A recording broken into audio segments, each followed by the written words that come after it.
Hello everyone, good evening and very welcome to Textbook Super Coaching. This is Monica, your UGC NET management faculty. So दोस्तों, आज का ये session आप सभी aspirant के लिए काफ़ी इम्पॉर्टेंट है जो कि नेट के लिए प्रिपरेशन कर रहे हैं या फिर जिन्होंने नेट जेआरएफ क्वालिफाई किया है और अब असिस्टेंट प्रोफेसर की तरफ वो आगे बढ़ रहे हैं। सो दोस्तों, हम सभी को पता है कि असिस्टेंट प्रोफेसर बनने के लिए सबसे पहले आपका नेट सेट या पीएचडी होना ज़रूरी है। उसके बाद कई सारी डिटेल यहाँ पे होती हैं, कई सारे प्रोसेस होते हैं। तो आज के सेशन में हम इन डिटेल आपके साथ शेयर करने वाले हैं कि भाई असिस्टेंट प्रोफेसर की जॉब होती क्या है, क्या एज लिमिट है, एलिजिबिलिटी क्राइटेरिया क्या है, ये 8th पे कमीशन आने से आपकी सैलरी कितना इंक्रीज होगी, सैलरी स्ट्रक्चर आज के डेट में क्या है, प्रमोशन कैसे होता है। तो जुड़े रहिएगा लास्ट तक, जिससे कि एक ही सेशन में आपको हम असिस्टेंट प्रोफेसर के बारे में सारी ही जानकारी दे पाए। तो दोस्तों, एक्चुअल में असिस्टेंट प्रोफेसर बनना एक बहुत बड़ा, बहुत ही रेपुटेबल वाली जॉब है और मोस्टली लोग जो कि टीचिंग जॉब में जिनका पैशन है वो चाहते हैं कि किसी रिकॉग्नाइज्ड यूनिवर्सिटी या कॉलेज में वो असिस्टेंट प्रोफेसर बन जाएं। तो एक ऑनरेबल जॉब है, सैलरी स्ट्रक्चर भी बहुत अच्छा है, बट इसके साथ आपको ये भी पता चलूं कि इतना आसान नहीं है, क्योंकि कोई भी चीज़ जितनी अच्छी पोजीशन की होती है, जिसमें जितना ज़्यादा रिस्पेक्ट मिलने की बात होती है, वो चीज़ें उतना ही ज़्यादा चैलेंजिंग होती हैं। तो चैलेंजिंग का मतलब ऐसा नहीं कि इम्पॉसिबल है, बट हाँ, उसके लिए आपको काफ़ी ज़्यादा डेडिकेशन की ज़रूरत होती है। तो अगर आप असिस्टेंट प्रोफेसर बनने की ड्रीम रखते हैं दोस्तों, और अगर हम एलिजिबिलिटी क्राइटेरिया के बारे में बात करें तो सबसे पहले बता दें, आपका 12th होना चाहिए, अंडर ग्रेजुएशन होना चाहिए, पोस्ट ग्रेजुएशन होना चाहिए। साथ ही साथ क्राइटेरिया ये कहता है, कंडीशन ये कहता है कि पोस्ट ग्रेजुएशन में आपका मिनिमम 55% मार्क्स होना चाहिए और जिस भी यूनिवर्सिटी या कॉलेज से आपने पोस्ट ग्रेजुएशन किया है वो यूजीसी अप्रूव्ड होनी चाहिए। ठीक है, कई लोग यहाँ पे रेगुलर क्लासेस करते हैं, कई लोग डिस्टेंस लर्निंग भी करते हैं, जैसे इग्नू जैसी ओपन यूनिवर्सिटी है, वहां से भी लोग अपना ग्रेजुएशन पोस्ट ग्रेजुएशन करते हैं, तो वो भी यूजीसी अप्रूव होती है। इसके बाद पोस्ट ग्रेजुएशन के बाद आपका नेट या सेट या पीएचडी, तीनों में से कोई भी एक आपके पास होना चाहिए certificate. NET national eligibility test है, ठीक है, ओवरऑल इंडिया में हर एक यूनिवर्सिटी कॉलेज के लिए एप्लीकेबल होता है। सेट आपका स्टेट लेवल का एग्जाम होता है। वहीं पीएचडी भी आपके लिए एक एलिजिबिलिटी क्राइटेरिया है। फिलहाल टाइम टू टाइम यहाँ पे चेंजेस होते रहते हैं एलिजिबिलिटी को लेकर के। तो आज के डेट में यही है कि भाई नेट सेट या पीएचडी अगर आपका हो तो ऐसे केसेस में आप असिस्टेंट प्रोफेसर के लिए अप्लाई कर सकते हैं। अब दोस्तों, अगर आप असिस्टेंट प्रोफेसर बनना चाहते हैं तो हमने बोला कि भाई मिनिमम आपका पोस्ट ग्रेजुएशन होना चाहिए, इसके साथ आपका नेट या फिर सेट या फिर पीएचडी होनी चाहिए किसी पर्टिकुलर सब्जेक्ट में।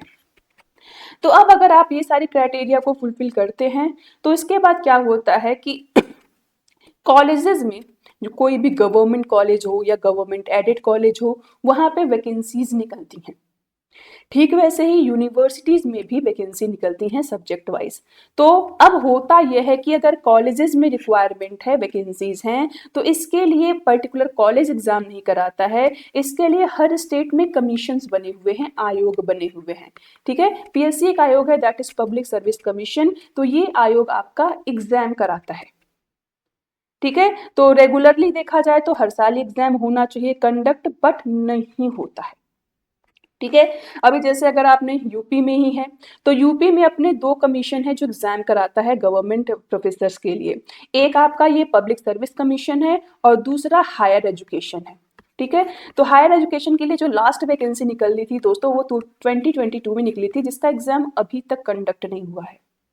मोस्ट प्रोबेबल है कि इसका एग्जाम अगले 2 महीने में अप्रैल में कंडक्ट किया जाएगा। तो फिलहाल ऐसे ही हर स्टेट में आयोग बने होते हैं, वो कॉलेजेस का एग्जाम अपना कंडक्ट कराते हैं। रिटन एग्जाम आपको देना होगा, वो भी बिल्कुल जो नेट का सिलेबस है उसी सिलेबस पे सेम बेस्ड होता है। उसके बाद फिर आप अगर क्वालिफाई कर लेते हैं रिटन तो आपको इंटरव्यू देना पड़ता है। ऐसे ही यूनिवर्सिटीज भी सब्जेक्ट वाइज आपका वैकेंसीज निकालती हैं और वहाँ पे आप अपने यूजीसी नेट सेट क्या पीएचडी के बेसिस पे एनरोलमेंट करते हैं, अप्लाई करते हैं, स्क्रीनिंग होती है और इंटरव्यू के बेसिस पे यहाँ पे आपका सिलेक्शन होता है। अब देखो, कॉलेज एंड यूनिवर्सिटीज में जो बेसिक पे होता है आपका वो तो लेवल के बेसिस पे सेम होता है, बट कुछ ना कुछ सैलरी स्ट्रक्चर में चेंजेस भी एडिशनल देखने को मिलते हैं। सबसे पहले दोस्तों अगर हम टीचिंग लाइन में जाएंगे तो असिस्टेंट प्रोफेसर के लिए वैकेंसी निकलती है डायरेक्ट, जहां पे हम रिक्रूट होते हैं। लेवल 10 के पे यहाँ से हमें सैलरी मिलना शुरू हो जाता है। लेवल 10 में यहाँ पे आपका जो बेसिक पे है ये स्टार्ट होता है 57,700 पे। मैं यहाँ दोस्तों बेसिक पे के बारे में बात कर रही हूँ क्योंकि बेसिक पे में आपका डीए जुड़ेगा 53%, उसके बाद एचआरए भी जुड़ेगा। अब एचआरए आपका वेरिएट करता है जिस लोकेशन पे, उस बेसिस पे एचआरए मिलता है। मिनिमम 10,000 से लेके आपका 28 to 30,000 तक ये मिलेगा। ठीक है, फिर उसके बाद असिस्टेंट प्रोफेसर के डेजिग्नेशन पे 3 लेवल होते हैं। पहले लेवल 10, फिर उसके बाद आपका प्रमोशन होगा। ठीक है, डेजिग्नेशन सेम होगा बट आपकी सैलरी स्ट्रक्चर बढ़ेगी। लेवल 11 पे जाओगे, वहां पे बेसिक पे आपका बढ़ के हो जाएगा 68,900 और फिर इसमें वही आपका डी और एचआरए इंक्लूड होगा। फिर इसके बाद प्रमोट होकर आप लेवल 12 पे पहुंचोगे, वहां पे बेसिक आपका होगा 79,800 प्लस डीए एंड एचआरए। आगे ओवरऑल मैं कैलकुलेट करके भी बताऊंगी कि सैलरी आपकी टोटल कितनी निकलती है। तो असिस्टेंट प्रोफेसर पे 3 लेवल होंगे, 10, 11 एंड 12। सैलरी मैंने आपको बेसिक बता दिया। अब इसके बाद असिस्टेंट प्रोफेसर से जब आप प्रमोट होते हैं तो एसोसिएट प्रोफेसर के लिए आपके लिए ये डिजिग्नेशन होता है। बट इसके लिए भी कुछ क्राइटेरियाज हैं। जैसे पहला मेन क्राइटेरिया है कि एज एन असिस्टेंट प्रोफेसर आपने 8 साल का काम किया हो, 8 साल का आपका टीचिंग एक्सपीरियंस हो। इसके अलावा भी कई सारे क्राइटेरिया हैं, जैसे आपके कुछ रिसर्च पेपर पब्लिश हुए हो, आपने इतने लोगों को पीएचडी कराया हो। ठीक है, तो वो फिलहाल आपका यूनिवर्सिटी टू यूनिवर्सिटी अलग अलग होता है।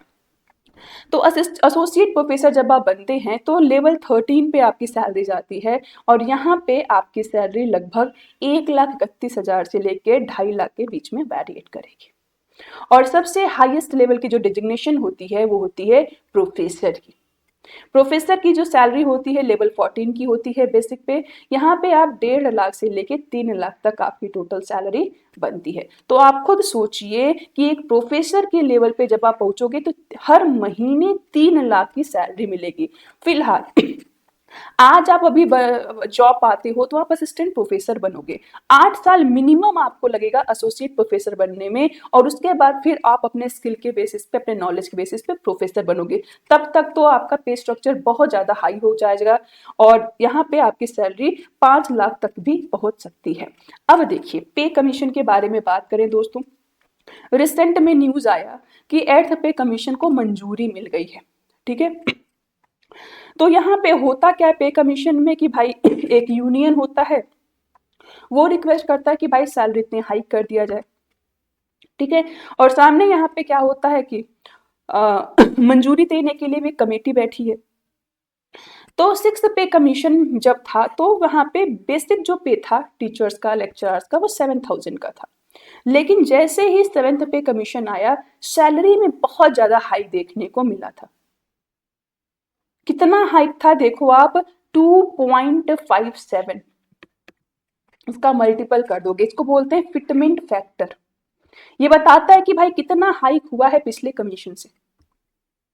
तो ओवरऑल 7th कमीशन में जब इतना हाइक हमें देखने को मिला तो 8th पे कमीशन में भी यही एक्सपेक्ट किया जा रहा है कि इस बार भी कम से कम इतना इस रेंज में तो सैलरी बढ़ेगी ही बढ़ेगी। और ये जो रेंज होगा दोस्तों ये बेसिक पे में होगा। तो अगर मिनिमम भी हम ले लें कि भाई 2.25 का इंक्रीमेंट भी होगा आपके बेसिक पे में तो भी आपका बेसिक पे बढ़ के 40,500 हो जाएगा। और अगर हम मैक्सिमम मान लें 2.57 जो कि पिछली बार बढ़ा था तो भी आपका बेसिक पे 46,260 हो जाएगा। तो ओवरऑल एक बार कैलकुलेट करके मैं आपको पूरा बताती हूँ कि लमसम कितनी सैलरी बनेगी अगर आपकी जॉब कल को लग जाती है एज एन असिस्टेंट प्रोफेसर तो। ठीक, तो दोस्तों 7th पे कमीशन के को ही हम बेस मान रहे हैं और जितना इंक्रीमेंट उसमें हुआ था उतना ही हम यहाँ पे भी एक्सपेक्ट करके चलेंगे।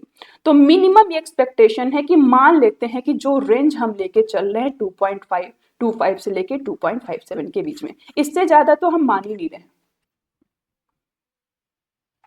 तो मिनिमम भी अगर हम अपने बेसिक पे में इंक्रीज करें तो 1,44,250 ये हमारी सैलरी बनेगी। इसके बाद एचआरए भी आप जोड़ लो इसमें। जब पे स्ट्रक्चर नया जोड़ता है तो उसमें डीए ऐड नहीं होता, ये चीज ध्यान दीजिएगा। इसमें केवल एचआरए ऐड होगा। और अगर मैक्सिमम हम अपना रेंज इंक्लूड करके चले तो सैलरी यही आपकी 1,48,289 प्लस एचआरए होगा। यानी कितना भी कम अगर हम ले लें तो भी लगभग 1,60,000 रुपए मंथली आपकी सैलरी बनेगी। मिनिमम इतना तो होगा ही होगा। तो सोचो कितनी हैंडसम सैलरी है जो आपको मिलेगी। और यही रीजन है कि इस जॉब को इतना चैलेंजेबल बना दिया जाता है। और इससे जितने बच्चे जो क्रीमी लेयर के लोग होते हैं भाई, जो बहुत ज्यादा टैलेंटेड हैं, उन्हीं को ये मौका मिल पाता है। तो ऐसा नहीं कि कोई बच्चा कमजोर है, कोई बहुत तेज है। ये आपका डेडिकेशन ही आपको बताता है, ये आपके फ्यूचर को डिसाइड करता है। सो आप सभी एस्पिरेंट्स जो हैं असिस्टेंट प्रोफेसर बन सकते हैं। अगर आप यूजीसी नेट के लिए प्रिपरेशन कर रहे हो, सेट के लिए प्रिपरेशन कर रहे हो, या फिर असिस्टेंट प्रोफेसर के लिए प्रिपरेशन कर रहे हो, तो हमारा ये सेशन आपके लिए काफ़ी हेल्पफुल है। साथ ही साथ हम आपके लिए बहुत सारे सेशन भी कंडक्ट करते हैं अपने इस प्लेटफॉर्म पे। तो अगर अभी तक चैनल को सब्सक्राइब नहीं किया है तो जरूर से कर लीजिए, जिससे कि जो भी हमारे सेशन अपकमिंग आएंगे उसका नोटिफिकेशन आपको मिल जाए। जिस भी सब्जेक्ट से आप प्रिपरेशन कर रहे हैं, लगभग हर सब्जेक्ट में यहाँ पे प्रिपरेशन किया जाता है। और इसके साथ ही साथ दोस्तों मैं आपको बता दूं, अभी रिसेंट में कल ही रिजल्ट आया दिसंबर 24 साइकिल के लिए, और हमारी ही टीम ने बहुत ज़्यादा अचीवर्स दिए हैं। जैसा कि आपको यहाँ पे सक्सेस वॉल पे देख सकते हैं, ऑल इंडिया रैंकर जो हैं, मैं स्पेशली खुद मैं मैनेजमेंट सब्जेक्ट की फैकल्टी हूँ, और हमारी एक स्टूडेंट है जो ऑल इंडिया टॉपर है, ऑल इंडिया रैंक 1 जिन्होंने लिया है। ठीक है, ऐसे एजुकेशन में भी हैं और बहुत सारे सब्जेक्ट्स में हमारे जीआरएफ हमने दिया है। जीआरएफ के साथ नेट और पीएच जो थर्ड कैटेगरी है उसके लिए तो अलग ही बात है। तो ओवरऑल मोटा मोटा ये है दोस्तों कि अगर आपने नेट या जीआरएफ निकाल लिया है तो इसके बाद असिस्टेंट प्रोफेसर का जो एग्जाम दिया है वो आपके लिए कुछ भी नहीं है। सबसे बड़ा चैलेंज जो है वो यही नेट जेआरएफ ही निकालना है। तो अच्छे से आपने पढ़ाई कर लिया नेट जेआरएफ के लिए तो आप जेआरएफ तो निकाल ही लोगे। उसके बाद आपको पीएचडी करना है वो भी आप कर सकते हो। असिस्टेंट प्रोफेसर के लिए भी डायरेक्ट अप्लाई कर सकते हो, क्योंकि आज के डेट में नेट के बेसिस पे ही आप असिस्टेंट प्रोफेसर के लिए एलिजिबल हो जाते हैं। तो वैकेंसीज जब भी आती हैं हम आपको इन्फॉर्म तो कर ही देते हैं। आपको केवल अटेंटिव रहना है, हमारे से जुड़े रहना है, जिससे कि जो भी अपडेटेड इन्फॉर्मेशन हो टाइमली आप तक पहुंचे और आप उसके लिए रेडी भी रहें। तो प्रिपरेशन अपने एंड पे आज से स्टार्ट कर दीजिए असिस्टेंट प्रोफेसर के लिए। हम सेशन आपके लिए लेके आएंगे, फ्री सेशंस भी लेके आते हैं, पेड सेशन भी लेके आते हैं। ठीक है, तो असिस्टेंट प्रोफेसर के लिए भी जितने प्रीवियस ईयर के क्वेश्चन है उसकी सीरीज मैं खुद अभी कंटिन्यू कर रही हूँ फ्री सेशन में ही आपको। और ऐसे ही अगर आप नेट जेआरएफ के लिए प्रिपरेशन कर रहे हैं तो आपके लिए फाउंडेशन बैचेस भी लॉन्च हो चुकी हैं। कोर्सेज में इनरोल कर लीजिए, जिससे इसी अटेम्प्ट में आप अपना जेआरएफ भी इजिली क्रैक कर लीजिए। कोई भी क्वेरी है दोस्तों, कॉन्टैक्ट नंबर यहाँ पे दिया हुआ है, आप इस नंबर पे कनेक्ट कर सकते हैं। और अगर आपको इनरोल करना है कोर्सेज में तो नीचे डिस्क्रिप्शन बॉक्स में लिंक दिया हुआ है, एक कूपन कोड भी दिया हुआ है। कूपन कोड मैं आपके साथ एक बार शेयर कर देती हूँ, दैट इज MONIKACH। ये कोड आप अप्लाई करोगे तो इंस्टेंट आपको 30% का डिस्काउंट भी मिल जाएगा। तो आई होप ये सेशन आपके लिए काफ़ी हेल्पफुल होगा। इसके अलावा कुछ भी अगर आपकी क्वेरीज है तो नीचे कमेंट सेक्शन में आप अपनी क्वेरीज को रेज कर सकते हैं। सो इसी के साथ सेशन करती हूँ। Thank you so much and